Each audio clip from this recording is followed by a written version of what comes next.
लोकसभा हो या फिर राज्यसभा, साल 2014 से ही बीजेपी ने एक ऐसा संतुलन बनाया हुआ है कि किसी भी बिल को पास कराने में उसे मुश्किलों का सामना नहीं करना पड़ा है।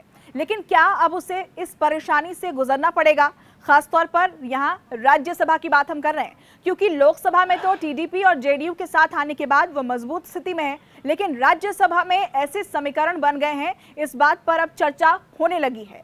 दरअसल आपको बता दें कि हाल ही में राज्यसभा में 4 सांसद रिटायर हो गए हैं। ये सभी सांसद बीजेपी के थे और ऐसे में बीजेपी के सांसदों की संख्या जो है अब 86 रह गई है। अब पार्टी के पास राज्यसभा में बहुमत नहीं है।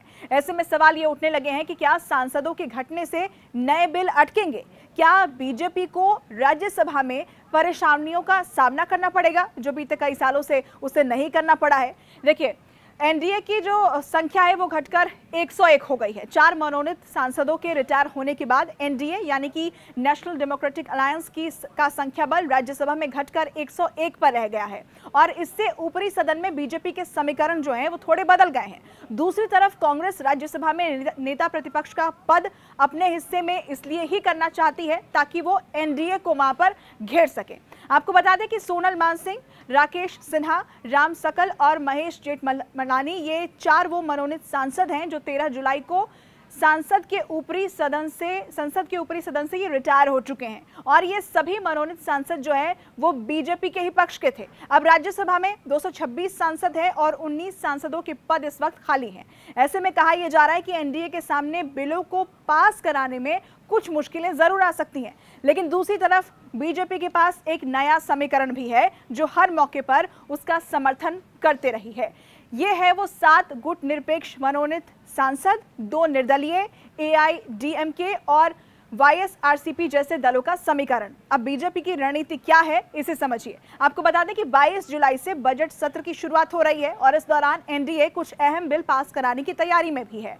एनडीए के समर्थन में अभी संख्या बल नजर आ रहा है, लेकिन लंबे समय तक ऐसी स्थिति चलना बेहद मुश्किल है।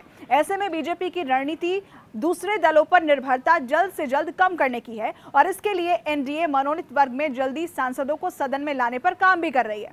अगर ऐसा हो जाता है तो बीजेपी की सहयोगियों पर जो निर्भरता है वो जरूर कम हो जाएगी। अब समीकरण कैसे बनते हैं देखिए। राष्ट्रपति राज्यसभा में 12 सदस्यों को मनोनीत करते हैं। मौजूदा राज्यसभा में फिलहाल 7 सांसद ऐसे हैं जो अभी तक गुट निरपेक्ष नजर आए हैं। इसके अलावा राज्यसभा में 19 पद खाली पड़े हैं। इनमें 4 मनोनीत सदस्य, 4 जम्मू कश्मीर से, असम, बिहार और महाराष्ट्र में 2-2, हरियाणा, तेलंगाना, मध्य प्रदेश, राजस्थान और त्रिपुरा में 1-1 हैं। अगर 19 सीटें जल्दी भर जाती हैं तो इनमें से 8 संभवतः एनडीए के खाते में आएंगी और इस तरह से एनडीए की संख्या राज्यसभा में 109 हो जाएगी। वहीं कांग्रेस को 1 सीट मिलने की संभावना है और विपक्षी गठबंधन इंडिया की अगर हम बात करें तो उनके खाते में राज्यसभा 3 सीटें बढ़ने की उम्मीद जताई जा रही है। तो ये नया समीकरण बीजेपी अपने लिए यहाँ पर तैयार करती हुई दिख सकती है। अगर ऐसा नहीं हो पाता है तो कहा यह जा रहा है, इस तरह की चर्चाएं अब जोर पकड़ रही हैं कि बिल को पास कराने में अब बीजेपी को मुश्किलें आ सकती हैं, जो कि बीते 10 सालों के अंदर हमने नहीं देखा है। यह खबर आपको कैसी लगी हमें कॉमेंट सेक्शन के जरिए लिखकर बताएं। ऐसी ही और खबरों के लिए आप देखते रहें न्यूज़ 18 इंडिया।